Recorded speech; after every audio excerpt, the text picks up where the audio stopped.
Hello, I'm Samuel, and this is my 1977 Ford B500 school bus. And up until this spring, it had the original 45-year-old motor. But now, it's got fuel injection. So this is part one in the series of how I converted this old school bus to have a much newer drivetrain. It was a lot of work, and it was definitely worth it. Nothing else quite out there like this, and it was a lot of custom fabrication, so one bit at a time I managed to fit it in there. First, a little bit of backstory.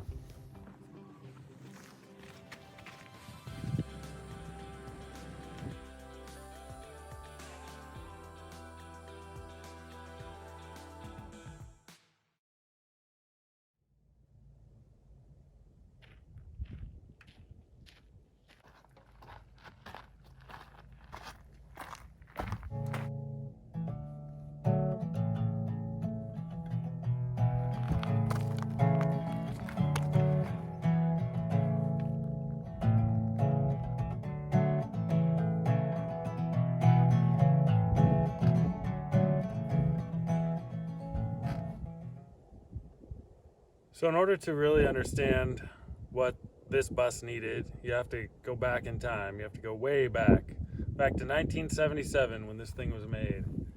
And it was in a different era. It was in an era when they didn't quite have modern vans or even work vans. And so this thing was essentially a full-size bus that was ordered as a short bus, but it's got a full-size frame and chassis, and it's all industrial. And that definitely had me scratching my head as to what I was going to do to fix this, because if you know anything about old Fords, they had different designs for their industrial motors. So my motor that I had was a Ford 330, a 5.4 liter, and a 4-speed manual transmission. And the 330 is kind of like the small version of a 360 or 390. However, with the industrial version, it did have a heavy-duty top end and like forged crankshaft, that sort of thing. So the motor was good, and it served me well. It served the bus well for over 40 years. And it's only got 5 digits on the odometer, so 60,000 miles, 160,000, somewhere in that range. And so I figured that it wasn't really worth rebuilding the motor and transmission that was in there, because the motor was too small, even at its peak performance, and the transmission was way under geared. So on the 4-speed transmission, top gear was only a 1-to-1, meaning I was going down the highway with no overdrive and just couldn't go over 55 miles an hour because the motor would explode.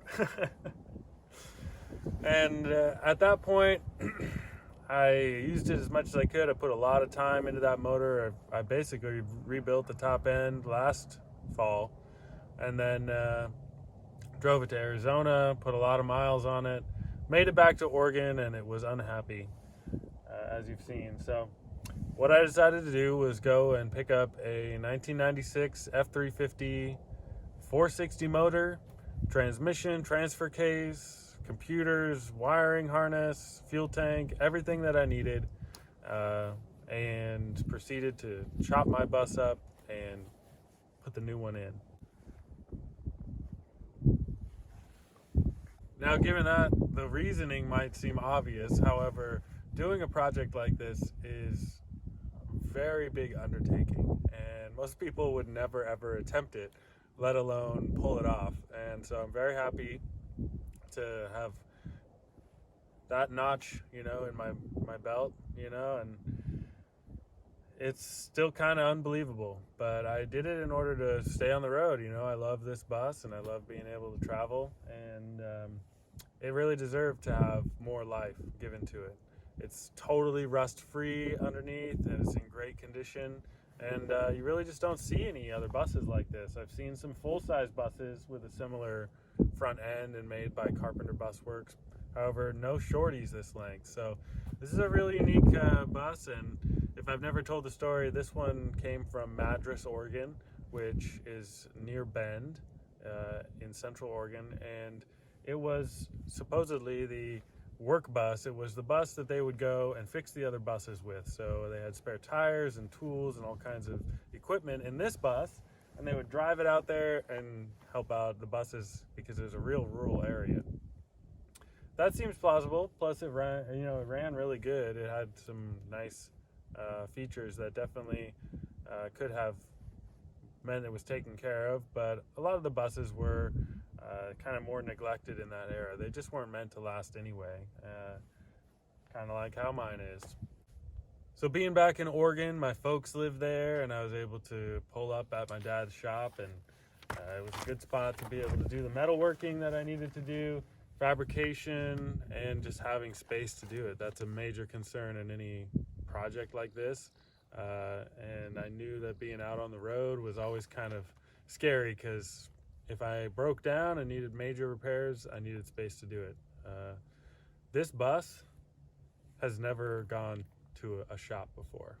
I've always done everything myself, and I've had it for almost 8 years now, and I've never needed particularly to take it to a shop. There's a couple of reasons why. One being the size. So like, it's very difficult to find a repair shop that will work on a vehicle this size, because it's hard to fit them inside. And then the age of the vehicle. It was so old that nobody would work on this thing. It was a classic vehicle. So modern shops, they wouldn't touch it even if I wanted them to.